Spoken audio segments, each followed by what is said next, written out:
इमरान।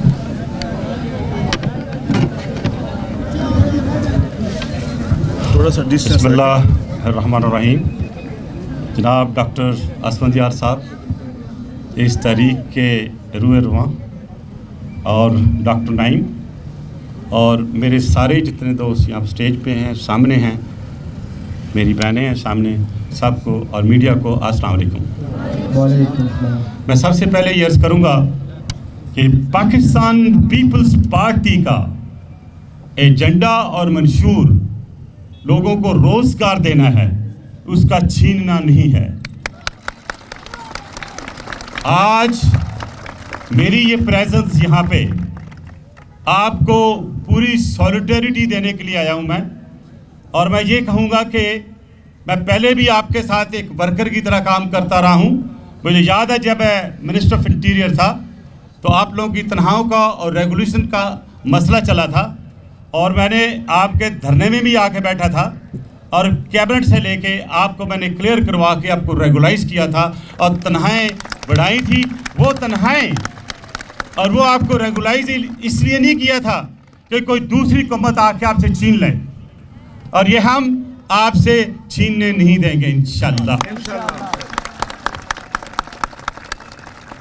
10,000 लोग हैं इस वक्त, आप 4,000 टोटल हैं, तो मैं अगर स्टेटिस्टिकल कैलकुलेशन करूं तो 4,000 का अगर एवरेज फैमिली भी 4 लोगों की हो तो आप देख लें कि 16,000 बंदा तो स्टेट में बगैर खाने के हो गया, चूल्हे बुझ गए, तो उसकी जिम्मेदारी कौन लेगा?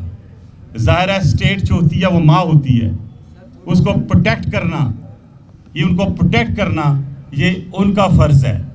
दूसरी बात यह है कि जब आप सिविल सर्वेंट बन गए, उस एक्ट में आप शामिल हो गए, तो आपका एक लीगल राइट, ये मैं कन्वे कर रहा हूँ टू द जुडिशरी, कि आपका एक लीगल राइट इस्टेब्लिश हो गया। अब पूरी दुनिया में ये एक स्टैंडर्ड लॉ है, right once given can not be withdrawn. तो मेरी चीफ जस्टिस ऑफ पाकिस्तान से भी अपील होगी, चीफ जस्टिस इस्लामाबाद के पास भी अपील होगी, because the case is being heard. ये इंसाफ चाहते हैं आपसे, और वो इंसाफ चाहते हैं जो वो डिज़र्व करते हैं।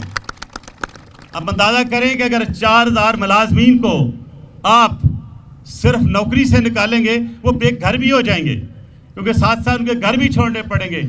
तो मैं तो समझता हूँ कि जो एक नारा उठा था कि हम हर एक को घर देंगे, तो ये तो 4,000 घर सामने नजर आ रहे हैं कि गवर्नमेंट छीन लेगी उनसे।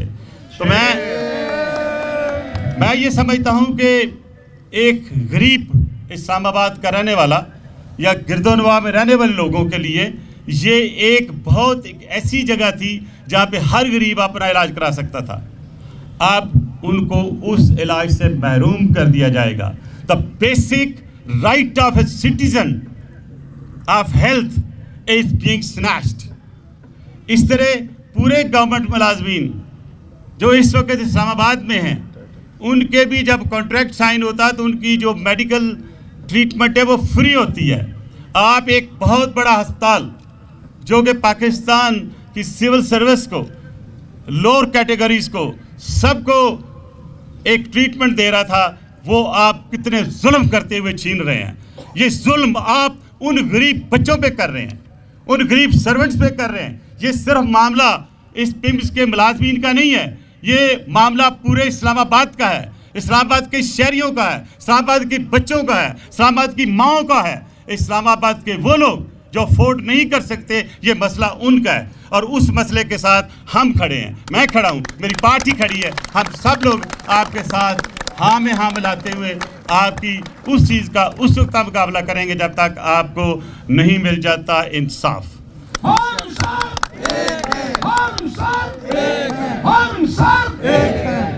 अब अगर आप थोड़ी लीगल बात सुन लें, तो अगर आपने एक किसी इदारे को एक ऑर्डिनेंस के तहत आप स्क्रैप करना चाहते हैं और उसकी अपनी मेजॉरिटी रखते हुए नेशनल असेंबली में उसको पास करवा के इन लोगों को घर भेजना चाहते हैं, तो क्या ये इंसाफ है? क्या ये इंसाफ का तकाजा है?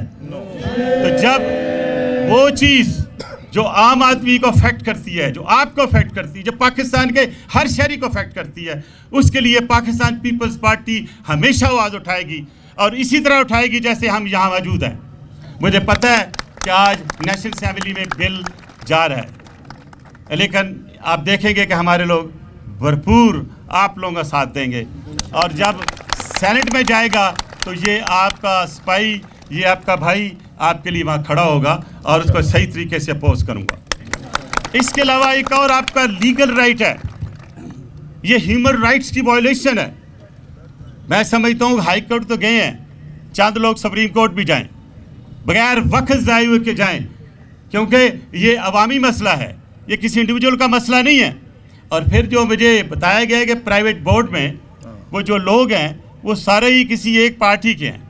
मुझे नहीं पता ये किस आइंस्टाइन का आइडिया आया है जिसने ये फैसला करवाया कि पेम्स को ख़त्म करके इसको प्राइवेट सेक्टर में कर दिया जाए। तो खुदा के लिए पहले ही कौम पिसरी है, इसका तो इन्फ्लेशन रेट बहुत आगे जा चुका है। 3 ट्रिलियन रुपीज़ आपने छापे हैं, आपका ग्रोथ रेट नीचे चला गया है, रुपया डिप होकर 160 से ऊपर जा चुका है। और मैं तकरीबन 1.5 साल से चीख रहा हूँ कि पाकिस्तान का रुपया नीचे जाएगा। जब 115 पे था तो मैंने कहा था 125, फिर मैंने 30, फिर 140, 150, ये मैं हाउस में मैंने कहा। मैंने कहा उसके बाद मेरी हिम्मत नहीं हो रही कहने की, क्योंकि जितनी इन्फ्लेशन बढ़ेगी, जितना रुपया सस्ता होगा, उतनी महंगाई होगी। क्या मैं गलत कह रहा हूँ कि महंगाई नहीं है? मुझे ये बताएं कि कुछ लोग आते हैं साइलेंट में और सब्जियों का भाव लेके आते हैं, तो मैंने कहा यार सब्जियों का भाव देखना है तो फिर उस गरीब के पास जाओ कि क्या इस रेट में भी क्या वो ये खरीद सकता है? क्या 7 बंदों का वो खर्चा 4 या 5 हज़ार में चला सकता है? क्या ये अच्छा होता कि आप लोगों की तनख्वाहें और बढ़ती, आपको अलाउंस मिलता, आपको महंगाई अलाउंस मिलता, आपके लोग जो डॉक्टर हैं उनको प्रैक्टिसिंग अलाउंस मिलता, नर्सेज के लिए बेहतर कर सकते। मैं ये समझता हूँ कि कोविड के दिनों में जिस अंदाज से पेम्स के महकमे में पैरामेडिकल स्टाफ, डॉक्टर्स सब ने इतना काम किया है, किसी और जगह पे इसकी मिसाल नहीं मिलती। और सिर्फ कोविड की मदद नहीं की, लोगों की हेल्प नहीं की, बल्कि इंसानियत के नाते हर एक की उस अंदाज से मदद की है जिस तरह एक मरीज़ को ज़रूरत होती है। कम से कम मैं बता सकता हूँ कि बहुत से लोगों ने मुझे फ़ोन किया, यहाँ आपके बड़े सीनियर डॉक्टर नहीं बैठे हुए हैं, we are proud of him, he has a name in the world. इस तरह डॉक्टर असफंदी आ रहा है, कुछ लोग हैं मुझे को फ़ोन करता, मैं जानता भी नहीं होता, but I just give a call कि ये देख लीजिएगा, वो देख लेते हैं। और मेरे ख्याल बहुत से लोग आपके होंगे जिनको मैंने फ़ोन किया होगा, यार ये गरीब आदमी इसको देख लें, और मुझे कभी भी ना नहीं आई और उस बंदे ने कभी शिकायत भी नहीं की कि हम सही टेंड नहीं हो रहे। तो जब इतनी बड़ी फैसिलिटी गवर्नमेंट सर्वेंट्स के लिए, गरीब लोगों के लिए है, तो इसको विड्रॉ नहीं करना चाहिए। मैं इस एक्शन को कंडेम करता हूँ और मैं अपील करता हूँ यहाँ से to the prime minister Pakistan mister Imran Khan, with my all humbleness, जब ऐसे जुल्म शुरू हो जाते हैं तो हुकूमत का डिक्लाइन शुरू हो जाता है। आपका काम यह है कि आप हर सोसाइटी के तबके को खुश रखें। आपको याद होगा 5 साल हमारी हुकूमत थी, छोटा सा गुजरना होता तो या मैं या हमारे मिनिस्टर पहुंच जाते थे, इसलिए कि हम ये फील करते हैं कि अगर आप हैं तो पाकिस्तान है, आप हैं तो गरीबों की मदद हो रही है, आप हैं तो मुश्किल वक्त में। तो मैं ये समझता हूँ कि आप एक डायरेक्ट सिपाही आगे लड़ने वाले। और मैंने एक रिकमेंडेशन बनाई है कि जहाँ हम इतने मेडल्स देते हैं, जो लोग कोविड में यहाँ काम जिन्होंने किया, और जो रिकमेंडेशंस आती हैं उसके मुताबिक आपको मेडल भी और माली इमदाद भी मिलनी चाहिए।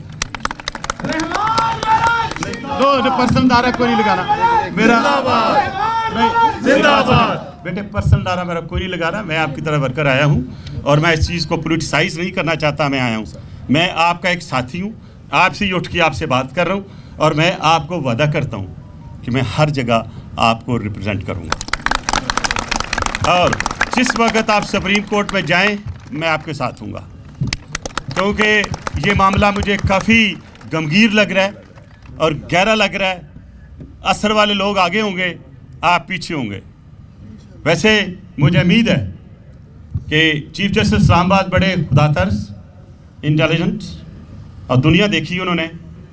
मैं अपील ही कर सकता हूँ उनसे, और मैं इस नाते से बहुत सी जुडिशरी के लोगों को भी जानता हूँ। मुझे उम्मीद है कि आपको इस्लामाबाद से इंसाफ ज़रूर मिलेगा इंशाल्लाह। और आप जब चले नहीं रुकते सर, चले नहीं रुकते। अब आगे वाला वक्त जो है आपके 10-15 दिन मैं समझता हूँ कि बहुत क्रूशल है। उसमें आप 3-4 कमेटियाँ बनाएं।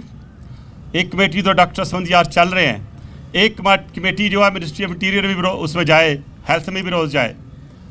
एक कमेटी मैं बरगला नहीं रहा हूँ आपको, मैं सिर्फ आपको एक रास्ता दे रहा हूँ। जी सर। प्राइम मिनिस्टर हाउस भी जाएं उन्होंने और एक रिक्वेस्ट करें रिटर्न प्राइम मिनिस्टर को कि आपका डेलीगेशन मिलना चाहता है। उन्होंने ब्लैक लिस्ट कहा, मैं कहती है नहीं मिल सकती। देखो ब्लैक लिस्ट कर देती हैं दुनिया, बहुत सी चीज़ें ब्लैक लिस्ट होती हैं, लेकिन आपने देखा हो ब्लैक लिस्ट जब वाइट लिस्ट होती है तो सब बहुत श्योर होता है और इज्जत भी बड़ी मिलती है। मैंने अपनी ज़िंदगी में बड़े खदोहाल देखे। एक मिडिल क्लास से उठ के मैं आपके सामने खड़ा हूँ, आपको क्या पता कि मैं किस किस जगह से गुजरते हुए यहाँ पहुँचा। लोग जालिम भी हैं, दुनिया भी जालिम है, कुछ आपके साथ लोग दुश्मन होते हैं।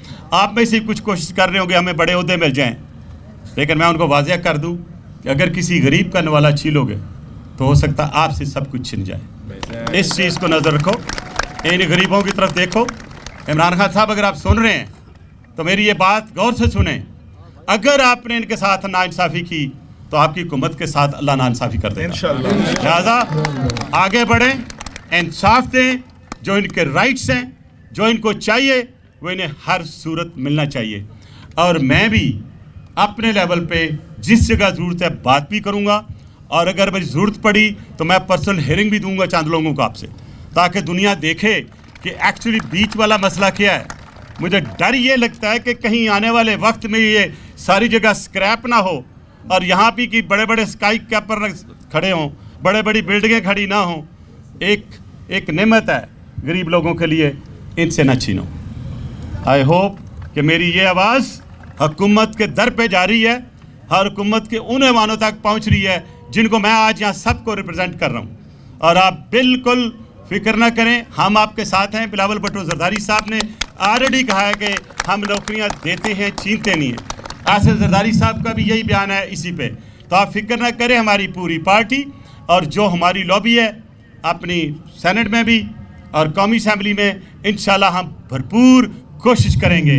लेकिन देखिए, जब 2/3 की मेजॉरिटी का एक खुमार होता है तो फिर फैसले गलत होते हैं, और जब गलत फैसले होते हैं, मैं बहुत ज़्यादा नहीं कहना चाहता, इससे पहले भी 2/3 मेजॉरिटी आई, इससे पहले भी हुक्मरान आए, हम भी थे, आगे भी आएंगे, लेकिन याद वही रखेंगे जिनके लिए, जो आवाम के लिए काम करते हैं, जो कॉमन मैन के लिए काम करते हैं, एक गरीब आदमी के लिए काम करते हैं। आज मेरा गरीब पिस रहा है, आज मेरा गरीब खाने का तरस रहा है, और अगर आप और 4000 बंदान में जाके शामिल कर देंगे तो ये आवाज़ और बुलंद होगी। इसको रिड्यूस करें, कम करें, ताकि वो गरीब आदमी जिसका सहारा नौकरी है सिर्फ, उसकी नौकरी ना छीने। और इंशाल्लाह मुझे उम्मीद है अल्लाह के घर से कि हम आपके साथ खड़े हैं, आपका काम ज़रूर होगा। और ये इसी तरह ही पेम्स जैसे चल रहा है, ये प्राइवेट लोगों के हाथ में जाने से पहले आपके पास ही रहेगा इंशाल्लाह। आप कहते हैं तकड़े रहें, खड़े रहें, बिल्कुल ना घबराएं। आपकी लीडरशिप नहीं घबरा रही है, आप भी नहीं घबराएं, लेकिन मामले को ज़रा प्रॉपरली स्ट्रेटेजाइज करके चलें। आपकी कमेटियां हर जगह ये एक चीज़ फैला दें कि it is not possible, the word not possible लिख के लेके जाएं कि if you do it the people will be here, not only protesting, agitating, और फिर पता नहीं कितनी की बद्दुआएं निकलेंगी। उन बद्दुआओं से बचें जो आने वाले वक्त में अगर आपने किया तो आप देंगे। मैं आप सबसे इजाज़त चाहूँगा, हमेशा उस नारे के साथ जो हमेशा कहता हूँ, पाकिस्तान जिंदाबाद, पाकिस्तान जिंदाबाद।